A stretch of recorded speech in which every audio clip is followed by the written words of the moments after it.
My hair's annoying me, so I put a hat on.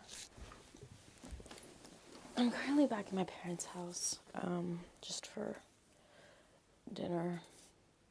It's not dinner time, it's 4, but I had to come here to do laundry, spend time on the shitter and whatnot. Rummage through the fridges and cupboards like a little rat. Today we're talking about imposter syndrome, something that I suffer with, like, to the point where it's debilitating. The thing is, recently something happened at work that really made me feel bad. I got yelled at by a customer. I work in customer service in the restaurant business, and I got yelled at by a customer for something that wasn't necessarily my fault, but I am a manager, so I should be, checking on everything. I'm not perfect. I'm a human. I make mistakes. And I was starting to feel really confident about my job at that point. And then I got hit by that, and it just completely, derailed any confidence I had been building up. And this pyramid of confidence that I had just, boom, knocked it over. And I started crying. I was angry at myself for, crying, because I was just it's unprofessional and I'm being way too emotional. Why is this affecting me as much as it is?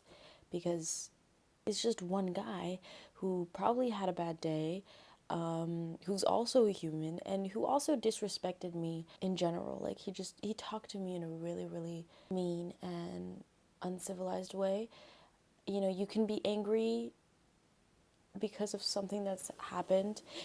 You can be upset if the customer service isn't good, but there are ways of telling someone that you are not satisfied in a very amicable and just overall nice way. This person did not do that, and I felt the imposter syndrome seeping back into the holes that I had let it evaporate from a little bit. I've had imposter syndrome my whole life, whether it's with grades, school, when I was doing my internship at the end of my master's, when I started doing this job. I just always feel like I'm not doing enough, I'm not good enough, and I feel it also in hobbies. This is what I was thinking about. I was like, why is this so prevalent in my life? And I see it in hobbies that I have also. I will not be satisfied if something isn't perfect. I used to dance a lot. That was kind of my sport growing up. And I was just so critical of myself. And dance is already a very competitive sport in general. And I just cranked that shit up to 10 times the amount needed to be at. And also, I feel this syndrome in relationships and in friendships. I feel like I'm never enough for the person that I'm with.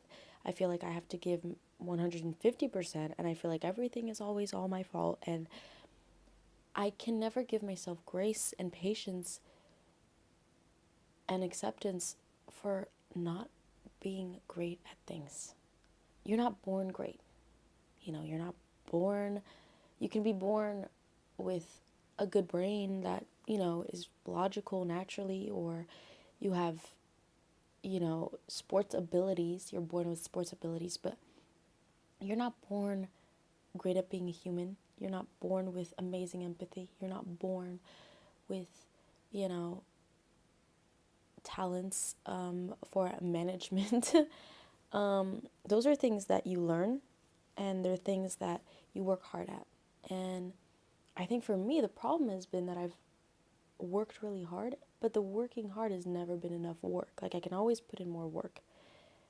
And even if I put in more work, it's still never going to be enough. Like, that is where my mindset is at. And I feel like I just need to, like, stop doing that. I need to stop doing that, okay? I need to be confident. I am good at my job. I am good at my job. I know I am.